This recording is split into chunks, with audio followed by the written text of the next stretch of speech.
um deste? Sou louca pelo meu.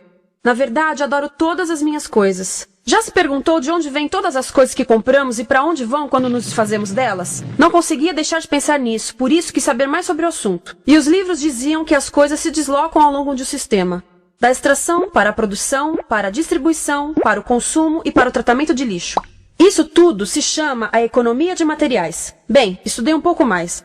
Eu passei 10 anos viajando pelo mundo, atrás de pistas de onde vêm as nossas coisas e para onde vão. E sabe o que eu descobri? Esta não é toda a história. Falta muita coisa nessa explicação.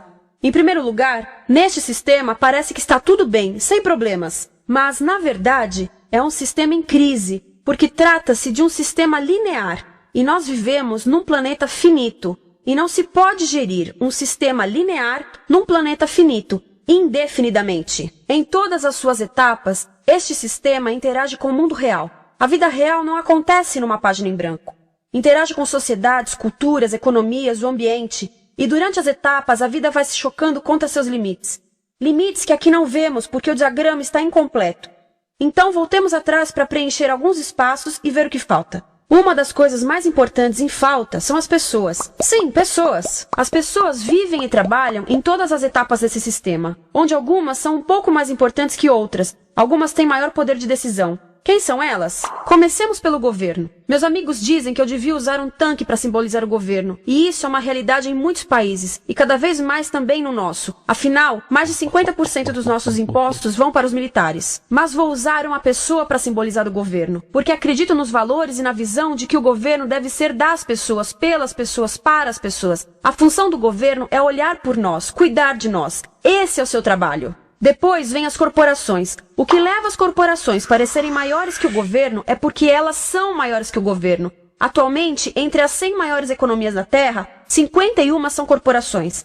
À medida que as corporações foram crescendo, em tamanho e poder, assistimos a uma pequena mudança no governo, como se estivessem mais preocupados com o bem-estar deles do que com o nosso. Muito bem, então vejamos o que mais falta nessa imagem. Começaremos pela extração, que é uma palavra pomposa para exploração de recursos naturais, que por sua vez é uma palavra pomposa para destruir o planeta. A verdade é que cortamos as árvores, arrebentamos as montanhas para extrair os metais, consumimos toda a água e exterminamos os animais. Aqui enfrentamos o nosso primeiro limite. Estamos ficando sem recursos naturais. Estamos utilizando demasiados materiais. Sei que isto pode ser difícil de ouvir, mas é a verdade. Por isso temos que lidar com isso. Durante apenas as 3 últimas décadas, foram consumidos 33% dos recursos naturais do planeta.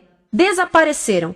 Cortamos, minamos, perfuramos e destruímos o planeta tão depressa que estamos debilitando a capacidade do planeta para sustentar o nosso modo de vida. Onde eu vivo, nos Estados Unidos, resta-nos menos de 4% da nossa floresta original. 40% dos cursos de água estão impróprios para o consumo. E o nosso problema não é apenas estarmos utilizando demasiados recursos, mas o fato de estarmos utilizando mais do que a nossa parte. Temos 5% da população mundial, mas usamos 30% dos recursos mundiais. Se todos consumissem ao ritmo dos Estados Unidos, precisaríamos de 3 a 5 planetas. E sabem uma coisa? Só temos um. Então, a resposta do meu país a essa limitação é simplesmente ir tomar dos outros. Este é o terceiro mundo, que alguém dirá tratar-se apenas de uma expressão para designar o local para onde foram as nossas matérias-primas. E o que é que acontece? A mesma coisa, destruição do local. 75% das zonas de pesca do planeta estão sendo exploradas ao máximo ou além da sua capacidade. Desapareceram 80% das florestas originais do planeta. Só na Amazônia perdemos 2.000 árvores por minuto, o equivalente a um campo de futebol por minuto. Então, e as pessoas que vivem aqui? Bem, de acordo com esses sujeitos, eles não são donos desses recursos. Mesmo que vivam lá há gerações. Não são donos dos meios de produção, nem compram muitas coisas. Nesse sistema, quem não possui nem compra muitas coisas não tem valor. A seguir, as matérias-primas seguem para a produção, aonde utilizamos energia para misturar químicos tóxicos com recursos naturais para produzir produtos contaminados com tóxicos. Há atualmente no comércio mais de 100.000 químicos sintéticos. Apenas um punhado foi testado para avaliar o seu impacto na saúde, e nenhum foi testado em relação aos impactos sinérgicos na saúde, ou seja, a interação com todos os outros químicos aos quais estamos expostos diariamente. Por isso, desconhecemos o impacto total deles na saúde e no ambiente. Mas sabemos uma coisa: os tóxicos entram e saem. Enquanto continuarmos a introduzi-los nos nossos sistemas de produção industrial, continuaremos a inserir esses tóxicos nos produtos que levamos para nossas casas, trabalho e escolas, e claro, para nossos corpos. Como os BFRs, ou retardantes de incêndio à base de brometo, que tornam as coisas mais resistentes ao fogo, mas são super tóxicos. São neurotóxicos, ou seja, tóxicos para o cérebro. O que é que estamos fazendo usando esses químicos? Apesar disso, os usamos em nossos computadores, eletrodomésticos, sofás, colchões e até alguns travesseiros. Sim, pegamos nossos travesseiros, os revestimos com neurotoxinas, levamos para casa e dormimos por 8 horas com eles. Não sei, mas acho que num país com tanto potencial, poderíamos ter uma maneira melhor de evitar que as cabeças peguem fogo à noite. Sabia que essas toxinas vão se acumulando ao longo da cadeia alimentar e se concentram nos nossos corpos? Sabe qual é o alimento do topo da cadeia alimentar com o nível mais elevado de químicos tóxicos? O leite materno. Isto significa que os menores membros das nossas sociedades, os nossos bebês, recebem as maiores doses de químicos tóxicos das suas vidas a partir do leite das suas mães. Não acha que é uma incrível violação? A amamentação deveria ser o mais importante ato humano de nutrição. Deveria ser algo sagrado e seguro. A amamentação continua a ser o melhor e as mães devem amamentar, mas nós deveríamos proteger esse ato. Eles deviam protegê-lo. Eu pensava que zelavam pelos nossos interesses. As pessoas que mais sofrem com esses produtos químicos são os trabalhadores das fábricas. Muitos são mulheres em idade reprodutiva, que trabalham com toxinas que afetam a gestação, carcinogênicos e muito mais. Agora eu pergunto, que tipo de mulher em idade reprodutiva trabalharia num emprego deste, exposta a estas toxinas, a não ser uma mulher sem outra alternativa? Essa é uma das maravilhas desse sistema. A erosão dos ecossistemas e economias locais, aqui, garante um fluxo constante de pessoas sem alternativas. No mundo, há 200 mil pessoas por dia se deslocando de ambientes que as sustentaram ao longo de gerações para cidades, onde muitas vivem em bairros de lata, à procura de emprego, por mais tóxico que seja. Não só os recursos são desperdiçados ao longo desse sistema, mas também pessoas, comunidades inteiras são desfeitas. Sim, as toxinas entram e saem. Muitas delas saem das fábricas em produtos, e muitas mais saem como subprodutos, ou poluição. E estamos falando de muita poluição. Nos Estados Unidos, as indústrias admitem liberar mais de 1.800.000 quilos de químicos tóxicos por ano. Deve ser muito mais, porque isso é o que eles admitem. Trata-se de outro limite, porque quem quer ver e respirar 1.800.000 quilos de químicos tóxicos por ano? Então o que eles fazem? Mudam as fábricas poluidoras para o estrangeiro, para poluir outros países. Mas, surpresa, grande parte dessa poluição volta para nós trazida pelo vento. E o que acontece depois de todos os recursos naturais serem transformados em produtos? Passam por aqui, para a distribuição, o que significa vender todo o lixo contaminado com toxinas o mais rápido possível. Aqui, o objetivo é manter os preços baixos, com as pessoas comprando os produtos em constante movimento. Como eles mantêm os preços baixos? Pagam salários baixos aos trabalhadores das lojas e restringem o acesso aos seguros de saúde sempre que podem. Tudo se resume em exteriorizar os custos. O verdadeiro custo da produção não se reflete no preço. Em outras palavras, não pagamos aquilo que compramos. Outro dia estive pensando nisto. Ia a caminho do trabalho e queria ouvir as notícias. Por isso entrei numa loja para comprar um rádio. Encontrei um pequeno rádio verde engraçado que custava $4,99. Na fila do caixa pensei, como $4,99 podem refletir o custo da produção e transporte desse rádio até ele chegar nas minhas mãos? O metal deve ter sido extraído na África do Sul. O petróleo provavelmente do Iraque. O plástico produzido na China e talvez montado por uma criança de 15 anos numa fábrica do México. $4,99 não paga nem o aluguel do espaço ocupado na prateleira, nem parte do salário do empregado que me atendeu, ou as viagens de navio e caminhão que o rádio fez. Foi assim que eu percebi que eu não paguei o valor do rádio. Então, quem pagou? Estas pessoas pagaram com a perda do espaço dos seus recursos naturais. Estas pagaram com a perda do ar puro, com o aumento de doenças como asma e câncer. As crianças do Congo pagaram com o seu futuro, pois 30% delas abandonam a escola para trabalhar nas minas de coltan, um metal que usamos em aparelhos eletrônicos baratos e descartáveis. Estas pessoas pagaram por não ter direito ao seguro de saúde. Ao longo desse sistema, pessoas contribuíram para que eu comprasse o rádio por $4,99. Mas essas contribuições não são registradas por nenhum contabilista. É isto que eu quero dizer com exteriorizar o verdadeiro custo de produção. E isso nos leva à seta dourada do consumo. O coração do sistema, o motor que impulsiona. É tão importante proteger esta seta que se tornou prioridade daqueles dois sujeitos.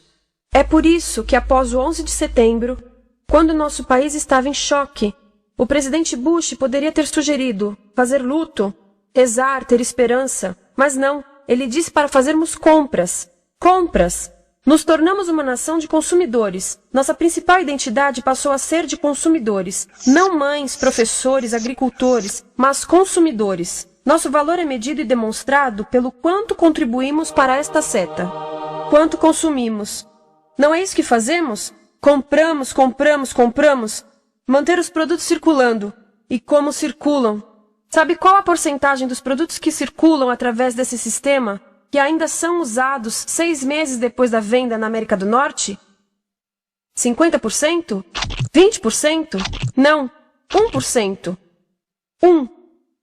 Em outras palavras, 99% das coisas que nós cultivamos, processamos, transformamos, 99% das coisas que percorrem o sistema são lixo em menos de 6 meses. Como é que podemos gerir um planeta com esse nível de rendimento? Mas não foi sempre assim. Hoje, o consumidor médio americano consome o dobro que há 50 anos. Pergunte à sua avó. No tempo dela, a boa gestão, a engenhosidade e a poupança eram valorizados. Então, como é que isso aconteceu? Bem, não aconteceu simplesmente. Foi planejado. Pouco depois da Segunda Guerra Mundial, estes sujeitos estudavam a forma de impulsionar a economia. O analista de vendas Victor Lebow articulou a solução que se tornaria a norma de todo o sistema. Ele disse: a nossa enorme economia produtiva exige que façamos do consumo a nossa forma de vida, que tornemos a compra e uso de bens em rituais, que procuremos a nossa satisfação espiritual, a satisfação do nosso ego no consumo. Precisamos que as coisas sejam consumidas, destruídas, substituídas e descartadas a um ritmo cada vez maior. O conselheiro econômico do presidente Eisenhower disse: o principal objetivo da economia americana é produzir mais bens de consumo. Mais bens de consumo? O nosso principal objetivo? Não é providenciar cuidados médicos, ou educação, ou transportes seguros, ou sustentabilidade, ou justiça? Bens de consumo? Como é que eles nos fizeram adotar esse sistema de forma tão entusiástica? Bem, 2 das suas estratégias mais bem-sucedidas são a obsolescência planejada e a obsolescência perceptiva. A obsolescência planejada é uma outra forma de dizer criado para ir para o lixo. Eles fazem as coisas de modo que sejam inúteis tão rápido quanto possível para jogarmos fora e voltarmos a comprar. Isso é óbvio em sacolas ou copos de plástico, mas verifica-se isso em coisas maiores como esfregões, DVDs, máquinas fotográficas, churrasqueiras, quase tudo. Até computadores. Já reparou que quando compra um computador, a tecnologia muda tão rápido que em poucos anos se torna quase um impedimento para a comunicação? Fiquei curiosa e abri um desses computadores para ver o que tinha dentro. E descobri que a peça que se muda a cada ano é apenas uma pecinha no canto. Mas não se pode mudar apenas essa peça, porque cada nova versão tem um formato diferente. Tem que jogar tudo fora e comprar um novo. Estive lendo sobre o design industrial da década de 50, quando a obsolescência planejada começou a aparecer. Esses designers eram muito claros sobre o assunto. Chegavam a debater quão rápido conseguiam que um aparelho avariasse, mas de modo que o consumidor mantivesse fé suficiente para ir comprar outro. Foi tão intencional, mas as coisas não avariam suficientemente rápido para manter essa seta funcionando. Por isso existe também a obsolescência perceptiva. A obsolescência perceptiva nos convence a jogar fora coisas que ainda são perfeitamente úteis. Como fazem isso? Mudam a aparência das coisas. Por isso, se comprou suas coisas há alguns anos, todos percebem que você não tem contribuído para essa seta. E como o nosso valor depende da nossa contribuição para essa seta, isso pode ser embaraçoso. Por exemplo, se eu tiver o mesmo monitor de computador gordo e branco na minha mesa por 5 anos e a minha colega tiver comprado um computador novo, ela vai ter um monitor plano brilhante que combina com o computador, com o celular e até com as canetas. Ela parece estar operando uma nave espacial e eu pareço que tenho uma máquina de lavar na mesa. A moda é outro bom exemplo. Já se perguntou por que os saltos dos sapatos das mulheres passam de largos para finos num ano e no próximo de finos para largos? Não é por haver um debate sobre qual deles é mais saudável. É porque usar saltos largos num ano de saltos finos mostra que você não contribuiu recentemente para a seta. Por isso não vale tanto quanto a pessoa com saltos finos ao seu lado, ou em um anúncio. É para comprarmos sapatos novos. A publicidade e a mídia em geral têm um papel importante nisto. Cada um de nós nos Estados Unidos é bombardeado com mais de 3.000 anúncios por dia. Vemos mais publicidade num ano do que as pessoas há 50 anos viam em toda a vida. Qual é o objetivo de um anúncio, se não nos fazer infelizes com o que temos? Por isso, nos dizem 3.000 vezes por dia que o nosso cabelo está errado, nossa pele, nossa roupa, nossos móveis, nossos carros, nós estamos errados. Mas tudo se resolve se formos às compras. A mídia também ajuda a esconder tudo isto e isto. Por isso, a única parte da economia que vemos são as compras. A extração, produção e envio para o lixo acontecem fora do nosso campo de visão. Por isso, nos Estados Unidos, temos mais coisas do que tivemos antes, mas pesquisas mostram nossa felicidade declinando. Nossa felicidade teve seu pico na década de 50, a mesma época em que a febre consumista explodiu. Coincidência interessante. Acho que sei o porquê. Temos mais coisas, porém menos tempo para o que realmente nos faz felizes. Amigos, família, tempo livre. Estamos trabalhando mais do que nunca. Analistas dizem que não temos tão pouco tempo livre desde a sociedade feudal. E sabem quais são as duas atividades que mais fazemos no pouco tempo livre que temos? Ver televisão e fazer compras. Nós, americanos, passamos 3 a 4 vezes mais tempo comprando do que os europeus. Assim, nessa situação ridícula, vamos trabalhar talvez em 2 empregos, e quando chegamos em casa exaustos e sentamos no sofá novo para ver televisão, os anúncios dizem que não prestamos, então vamos às compras para nos sentirmos melhor. Depois trabalhamos mais para pagar o que compramos e chegamos em casa mais cansados, vemos mais televisão que nos diz para fazermos compras outra vez. E estamos nesse ciclo de trabalhar, ver, comprar, e podíamos simplesmente parar. Então, no final, o que acontece a todas essas coisas que compramos? Nesse ritmo de consumo, não cabe tudo em casa, apesar do tamanho médio das casas ter duplicado nesse país desde os anos 70. Vai tudo pro lixo, e isso nos leva ao tratamento do lixo. Essa é a parte da economia de materiais que conhecemos melhor, porque nós temos de levar o lixo até a esquina. Cada americano produz 2 quilos de lixo por dia, o dobro do que fazíamos há 30 anos. Todo esse lixo ou é despejado num aterro, que é um grande buraco no chão, ou ainda pior, primeiro é incinerado e depois despejado no aterro. As duas formas poluem o ar, o solo, a água, sem esquecer que alteram o clima. A incineração é realmente ruim. Lembra daqueles tóxicos da fase da produção? Bem, queimar o lixo libera esses tóxicos no ar. Pior ainda, produz supertóxicos novos, como a dioxina. A dioxina é a substância mais tóxica feita pelo homem, e os incineradores são a principal fonte de dioxina. Isso significa que podemos parar a principal fonte da mais tóxica substância conhecida e feita pelo homem, simplesmente parando de queimar o lixo. E podemos parar hoje. Algumas empresas não querem criar aterros e incineradores aqui. Por isso, também exportam os resíduos. Então, e a reciclagem? A reciclagem ajuda?